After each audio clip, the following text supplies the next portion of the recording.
Hello friends, so in this quick tutorial I'll show you how you can use OpenAI's Codex, yes Codex, to create slideshows like the following one here. So as you can see, we have the following account, Film Club app, which is a film app I assume, and they have been running this slideshow template for a couple of weeks now. As you can see, it's mostly the same slideshows. So oftentimes it's movies I'd like to make, as you can see, and then a bunch of movies that person behind the account would like to make. And then at the end, they have a CTA. So just to show you another one, movies I'd like to make. And now, as you can see, the movies, they are different. So the only thing that really changes is the movies in between. And this is practically the setup that I'm going to show you. Just to prove, we've actually created one ourselves for our cooking app, PantryAI. And as you see, basically the same concept, what your go-to weeknight dinner tells you about yourself. And we have a bunch of others planned, and then you can see the different images and listicles and the CTA at the end. So with that being said, how can you get started? The first thing that you need is obviously Codex. So I'm not going to show you how to set up Codex. That is an assumption of this video.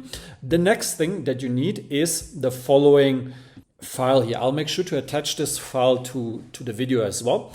But practically, this is an instruction file. You can also, by the way, use this for Cloud Code. It will work more or less the same, but in this case, since this video is about Codex, it will also work with Codex. Once you have this doc, and again, I'll make sure to attach it to this video, you go into your Codex and you attach the document. That document will tell your Codex instance to create this particular program. Now, that is the next thing that I need to say.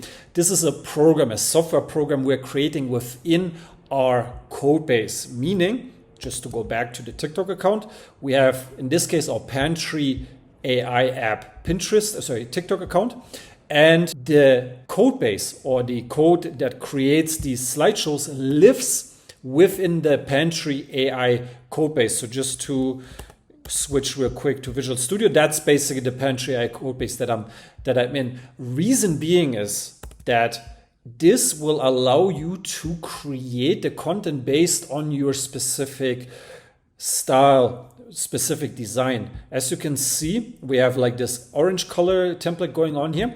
And because this is part of a code base, it analyzed our colors and analyzed our fonts and everything.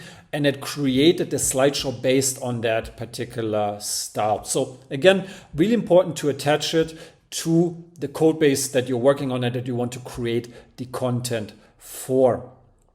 Next, what you want to do is you need posting access. And for that, I use the Genviral API. So Genviral is a social media content creation tool that allows you to post and create content to social media platforms, including TikTok, including Instagram, and any of the other platforms. So the link to the APIs is also attached in the document. The next thing that you need is, once you sign up for Genviral, the API key. The API key will allow you to post to your social media platforms and thereby authenticate your code base with Genviral so that it can post the content. Now, for you to do it, very simple. You go here into the bottom left into your account center, and then you click on API key, you create a new API key, and that's basically it. Once you have the API key, you have to attach it into your NV file. So I'm not going to show it here, but we have a file called a Genviral API key in the NV local file, and that again is what the program will use. The final bit that you need to do is you need to connect your social accounts. So in this case, you go here on social post, you click on manage account, and then you connect your social accounts here.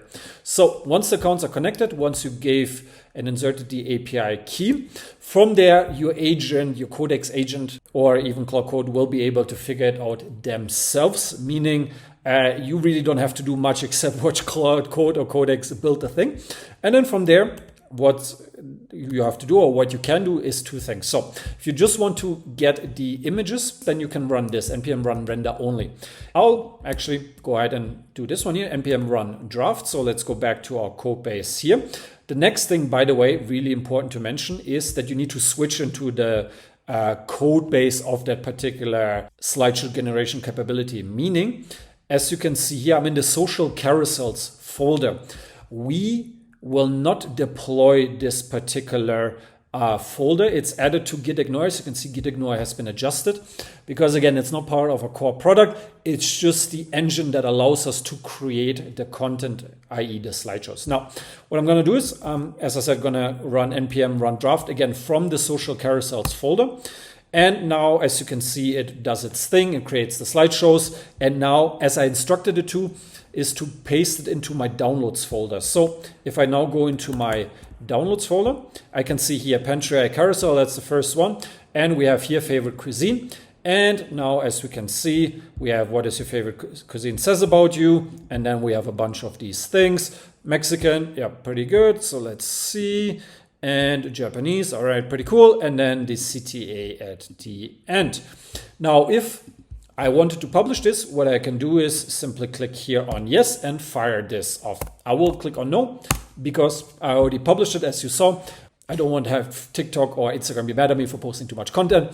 So that's that. Now, so just to reiterate, you need to share this MD file that again, I will make sure to attach to the video to your Codex agent. From there, it will build your thing. And then what I would suggest is to have it done as a dry run or as a render only so that you can check on your agent, on the tool, on the slideshows that it creates. A few things just to add. First of all, you can obviously use Codex as well to create and improve the content, meaning all of the content right now is hard-coded, meaning we have created 50 or so pieces of content, and every time I do the run and click on yes to post, it will knock off one of these.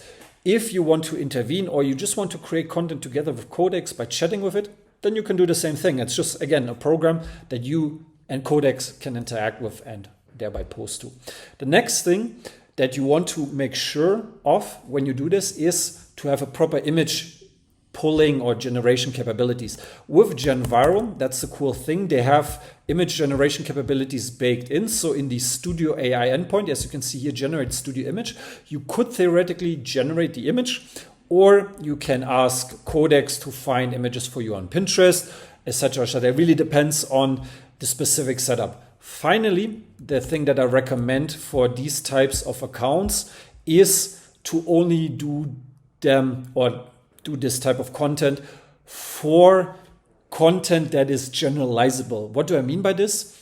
LLMs, they have great world level understanding. And so as a result, they can say and know a lot about movies. They probably know about every movie that is being mentioned here. Similarly, with cooking, with our PantryAI, AI obviously generally has a great knowledge of dishes, of recipes, what goes with what, etc., etc.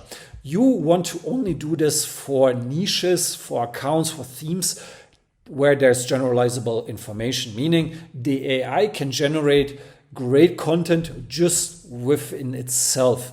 You can, and that would be the last tip, if it's more specified content, again, use Codex to build some sort of pipeline to find you the information and then post it as well. I do also have a video on how to set all of this up with Hermes Agent, not these slideshows particularly, but you will be able to replicate them as well using Genviral. With Hermes Agent, it will be a little bit easier to do in a sense that Hermes Agent will be the one who creates the content on your behalf. The disadvantage would be that Hermes Agent doesn't have access to your code base and thereby your design files and everything. So for that, you need to share that type of content, that type of information with Hermes. And so with that being said, this is how you use Codex to generate slideshows like these. If you have any questions, please let me know. And otherwise, I'll see you in the next video. Peace.